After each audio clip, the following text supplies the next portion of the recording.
Om Swastiastu, izin memperkenalkan diri, nama saya Gusti Laura Astria. Saya dari kelas 1D Perjalanan Wisata Politeknik Negeri Lampung. Di sini saya akan menjelaskan tentang sales dan marketing, di mana materi ini terdapat dalam salah satu mata kuliah pengantar akomodasi dan restoran. Marketing adalah proses di mana seseorang atau kelompok dapat memenuhi need and want melalui penciptaan, penawaran, dan pertukaran barang dan jasa.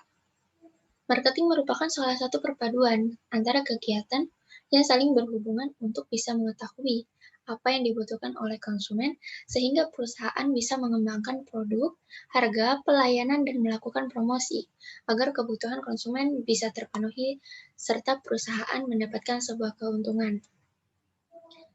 Apa itu sales? Sales merupakan istilah untuk penjualan yang dapat didefinisikan sebagai bagian dari suatu perusahaan yang kegiatannya memastikan produk yang terlihat ataupun tidak terlihat, aset dan jasa terjual dengan harga yang sesuai perencanaan perusahaan, tapi juga diterima oleh konsumen. Struktur organisasi sales and marketing. Di struktur teratas itu ada sales dan marketing director. Lalu di bawahnya terdapat Sales and Marketing Manager, dan mereka memiliki 4 divisi.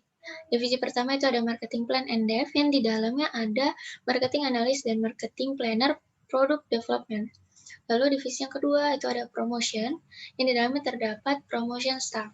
Yang ketiga adalah Sales Area, dan di dalamnya itu terdapat Salesman and Customer Support and Service. Yang divisi terakhir yang keempat adalah Sales Admin, dan di dalamnya terdapat Collection dan Sales Admin Staff. Apa sih perbedaannya sales dan marketing? Kalau sales itu benar-benar berjualan, dalam arti yang sebenarnya yakni mendatangkan uang. Sales berusaha membuat transaksi memindahkan uang dari kantong konsumen masuk ke kas perusahaan. Key performance indicator utamanya adalah target penjualan produk tersebut. Lalu proses kerjanya sales, tim sales itu akan menghadapi langsung konsumen alias one on one. Lalu pekerjaan tim sales itu dia lebih cenderung bersifat short term.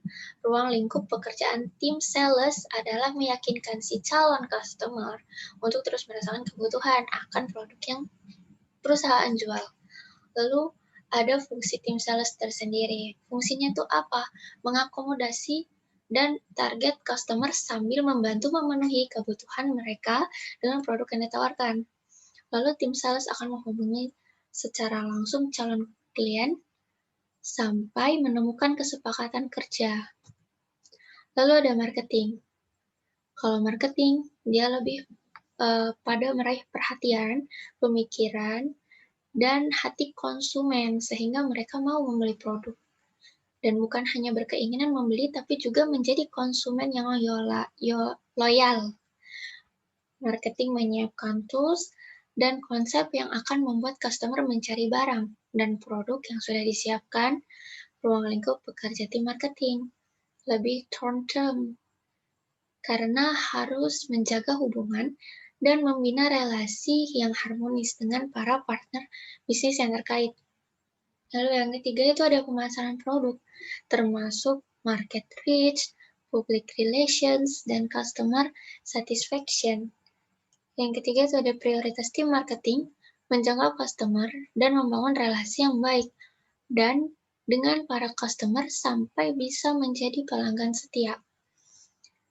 Lalu berikutnya ada tim marketing, sebelumnya sudah memastikan dulu produk atau jasa yang ditawarkan itu sudah terjamin kualitasnya atau belum, sehingga bisa dibawa oleh tim sales.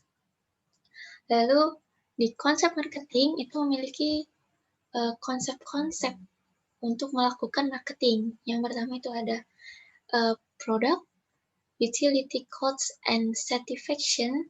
Yang ketiga itu ada exchange, transaction and transfer. Yang keempat itu ada relationship and network. Lalu yang kelima ada market, marketing and marketer prospect. Yang keenam itu ada needs. Yang ketujuh ada wants. Yang kedelapan ada demand. Yang kesembilan itu, ternyata cuma ada 8. Oke, lanjut.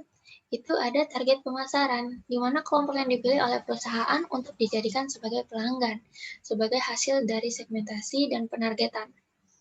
Lalu targetnya ini terdapat 4 strategi peliputan pasarnya.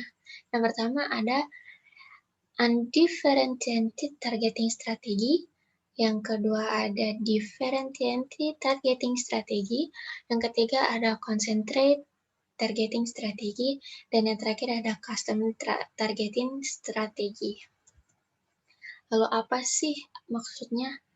Nah, untuk undifferentiated targeting strategy, maksudnya adalah strategi ini menganggap suatu pasar sebagai satu pasar besar dengan kebutuhan yang serupa, sehingga hanya ada satu bauran pemasaran yang digunakan untuk melayani semua pasar. Lalu berikutnya ada differentiated targeting strategy. Beberapa bentuk produk, karakteristik yang berbeda, lalu adanya kebutuhan konsumen terhadap variasi dan perubahan. Lalu yang ketiga ada concentrate targeting strategy. Ini adalah beberapa produk untuk satu segmen yang potensial. Lalu berikutnya ada custom targeting strategy, yaitu pendekatan terhadap konsumen secara individual. Lalu berikutnya ada positioning, itu mengembangkan strategi pemasaran yang bertujuan untuk mempengaruhi bagaimana sebuah segmen pasar tertentu memandang sebuah barang atau jasa yang dibandingkan dengan kompetitor.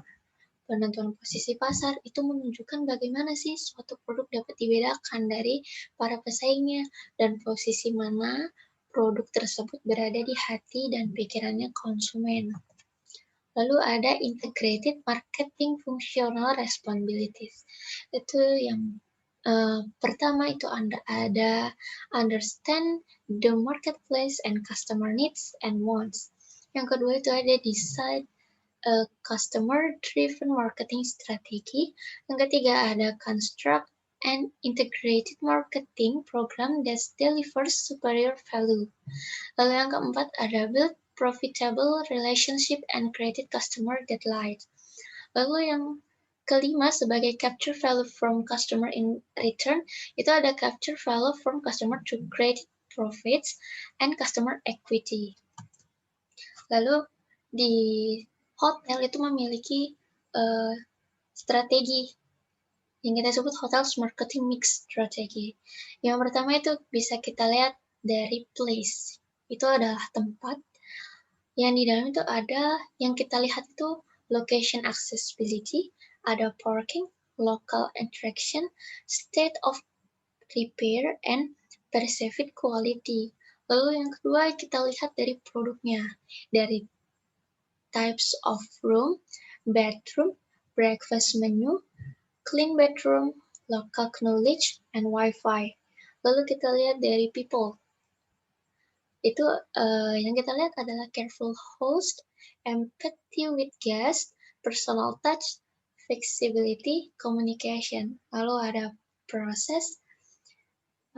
Kita bisa melihat strategi di proses itu yang kita lihat itu seperti easy to book, interaction, cash, credit card, bank transfer, canteen terms.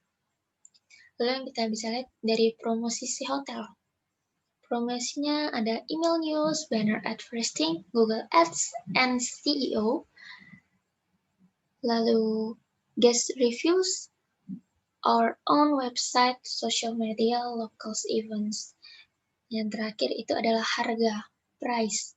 Kita melihat value, competitive last minute deals, special offer, multi-night stays, forward room rates. Nah, ini adalah bagian-bagian dari hotel marketing mix and strategy.